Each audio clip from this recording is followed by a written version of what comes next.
I think it's going to be kind of weird when he comes back. After night after night after night. As an American, I don't like this man as. David Letterman spent 33 years welcoming some of America's biggest stars to his late-night television stage. With his famous gap-toothed smile and playful sense of humor, he made millions of people laugh every single night. But behind that well-known smile, Dave kept a mental list of guests he really couldn't stand. Unlike Johnny Carson, who always stayed polite even when he was annoyed, Letterman wasn't afraid to show how he truly felt. When the cameras stopped rolling and the audience went home, Dave's smile would often disappear completely. According to the people who worked closest to him, America's most honest talk show host had no patience for fake celebrities and difficult stars. A former producer who worked on The Late Show for more than 15 years explained that Dave was different from other hosts. If he didn't like someone, everyone in the building knew it. He couldn't hide his feelings even when he tried. As Letterman got older, he became more open about sharing stories of celebrities who had made his job difficult. The stories he told close friends revealed a darker side of some of Hollywood's most beloved stars. Cher was a music and movie icon known for her bold personality and outrageous costumes. Her appearances on Letterman's show were always unpredictable, but one moment in 1986 shocked everyone who was watching.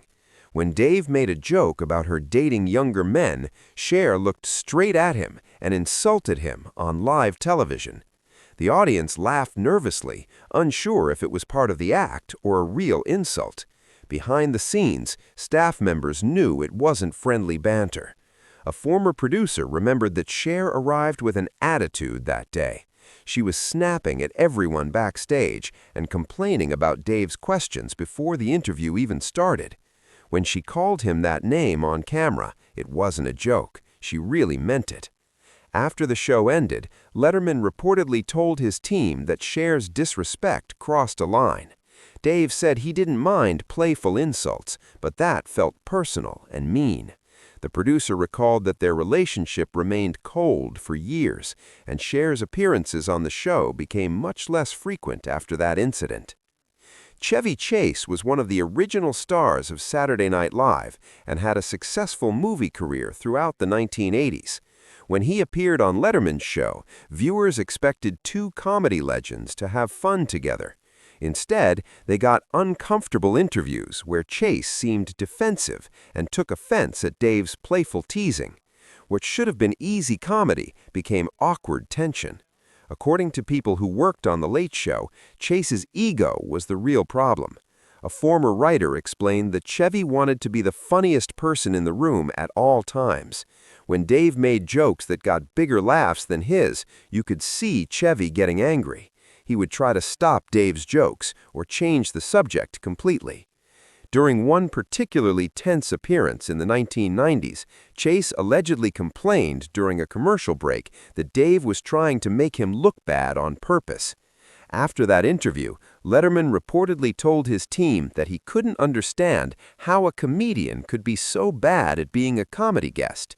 He acts like they're competing instead of having fun together. Madonna was the biggest pop star in the world when she appeared on Letterman's show in 1994, but her interview became one of the most controversial moments in late-night television history. She said a curse word 13 times during the broadcast, refused to leave when Dave asked her to go, and seemed to enjoy making everyone uncomfortable. Viewers saw a defiant pop icon, but backstage staff witnessed calculated rudeness. A former producer remembered that she was hostile from the moment she arrived. She complained about everything and treated the female staff members like servants. During commercial breaks, she would smile and act normal, then immediately return to being difficult when they were back on the air. What bothered Letterman most was realizing that Madonna had planned the whole outburst in advance. She wanted to create controversy at his show's expense. After she finally left, Dave reportedly told his team that it wasn't rebellion, it was disrespect. She came there to embarrass them on their own show, and he wouldn't forget it. Joaquin Phoenix was one of Hollywood's most talented actors when he appeared on Letterman's show in 2009, looking completely different. He had long hair, a thick beard, and mumbled strange answers about retiring from acting to become a rap musician.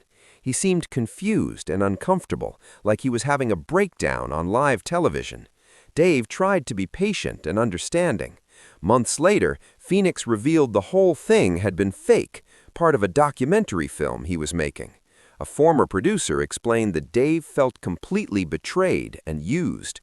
He thought he was trying to help someone who was struggling, but instead, he was just part of someone else's publicity stunt without his permission.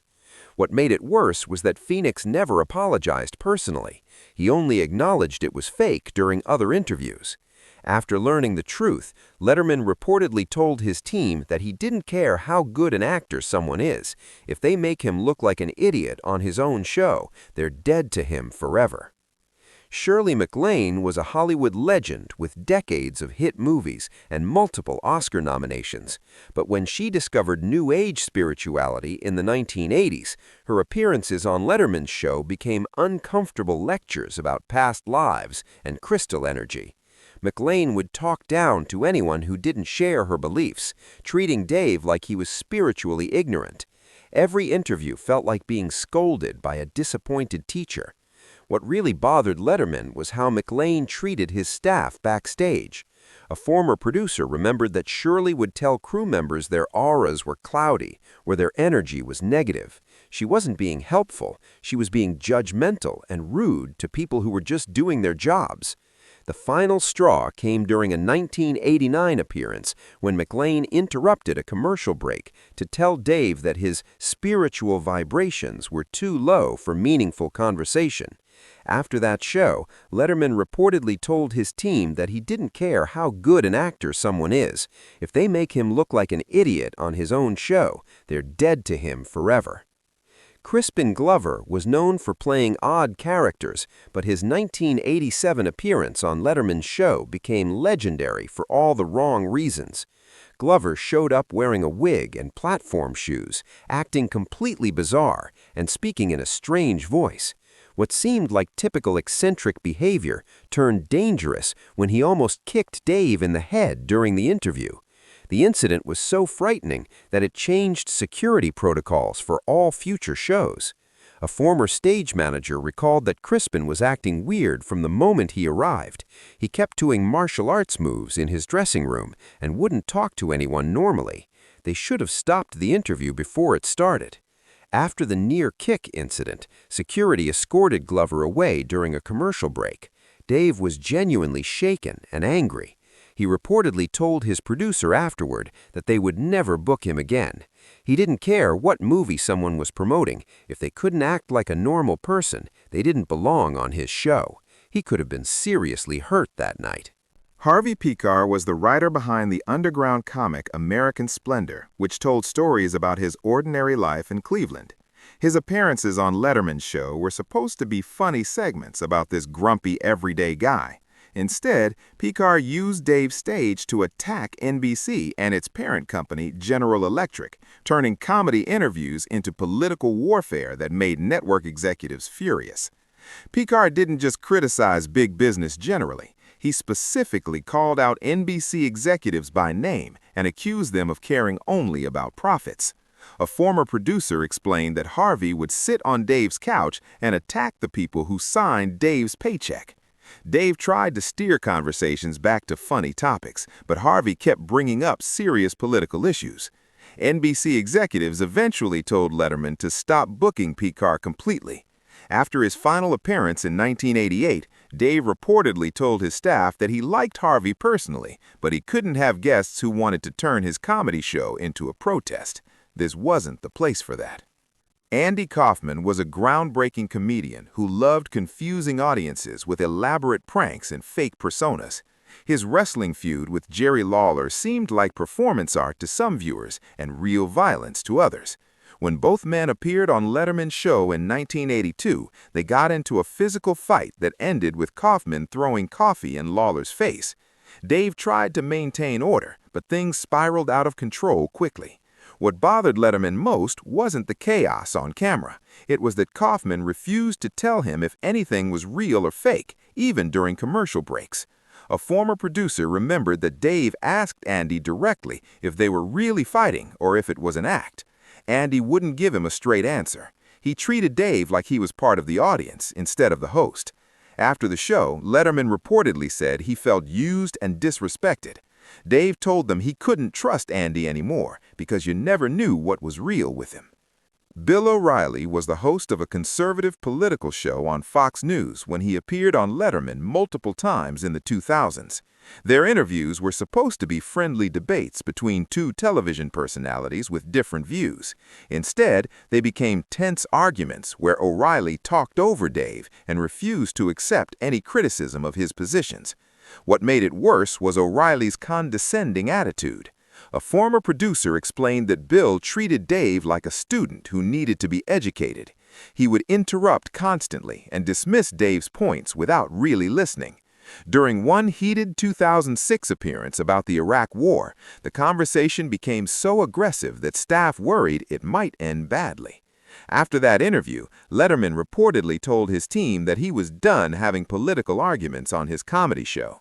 O'Reilly didn't come there to have a conversation, he came to win. That wasn't what the show was about. Their appearances together became less frequent after that night. Oprah Winfrey was the most powerful woman in television, beloved by millions who watched her daytime talk show. When she appeared on Letterman, audiences expected to see two television legends having friendly conversations. Instead, they witnessed awkward, intense interviews.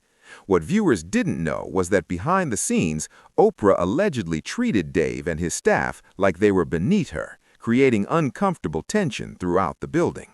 A former stage manager recalled that Oprah brought an entourage of at least 12 people who acted like they were protecting royalty. They gave the crew a list of rules, including instructions that staff should not make direct eye contact with her unless she spoke to them first. It was insulting. What bothered Letterman most was how Oprah seemed to look down on his show compared to her own. After her final appearance in the late 1990s, Dave reportedly told his producer that he respected her success, but he wouldn't be treated like a second-class citizen in his own studio. David Letterman's honest reactions made television unforgettable for millions of viewers. His refusal to tolerate difficult celebrities showed audiences the real personalities behind the fame. For 33 years, Dave gave us entertainment while quietly keeping score of Hollywood's worst behavior. His approach to hosting was different from others because he valued authenticity over politeness. When guests crossed the line or disrespected him or his staff, Dave remembered those moments and often chose not to invite them back. The stories from behind the scenes reveal how challenging it can be to host a talk show night after night. While viewers at home only see the polished final product, there are countless interactions backstage that shape how hosts feel about their guests. Letterman's team witnessed firsthand how some celebrities treated people they considered beneath them, and these behaviors left lasting impressions. The entourages, the demands, the attitudes, and the calculated stunts all contributed to Dave's growing list of guests he preferred to avoid. What made Letterman unique was his willingness to show his genuine reactions even when it made for uncomfortable television. He didn't always maintain the artificial cheerfulness that some hosts adopt. If an interview wasn't going well, viewers could see it on his face. This honesty connected with audiences who appreciated seeing real human reactions rather than manufactured enthusiasm for every single guest. However, this same honesty meant that when Letterman truly disliked someone, it became obvious to everyone watching and working on the show. The relationship between talk show hosts and their guests is complex. Guests need the platform to promote their projects, while hosts need interesting guests to keep their shows entertaining. But this mutual dependence doesn't always create mutual respect. Some celebrities viewed appearing on Letterman as a chore or an opportunity to create controversy rather than a chance to have a genuine conversation. These attitudes clashed with Letterman's expectations for how guests should behave. Throughout his long career, Letterman learned to navigate these difficult personalities while maintaining his show's quality and his own sense of dignity. The producers and staff who worked with him remember these challenging moments as important lessons about the entertainment industry. They saw how fame and success could change people, sometimes making them difficult to work with or disrespectful to others. But they also saw Letterman stand up for himself and his team when guests crossed boundaries or treated people poorly. Looking back at these interactions, they reveal much about both the guests and the host. Letterman's reactions show someone who valued respect, honesty, and professionalism. He didn't expect guests to be perfect, but he did expect them to treat his show and his staff with basic courtesy. When they failed to do so, whether through calculated stunts, condescending attitudes, or outright rudeness, Letterman took note and adjusted his relationships with them accordingly. These experiences shaped how he approached hosting and influenced which celebrities received return invitations to his show.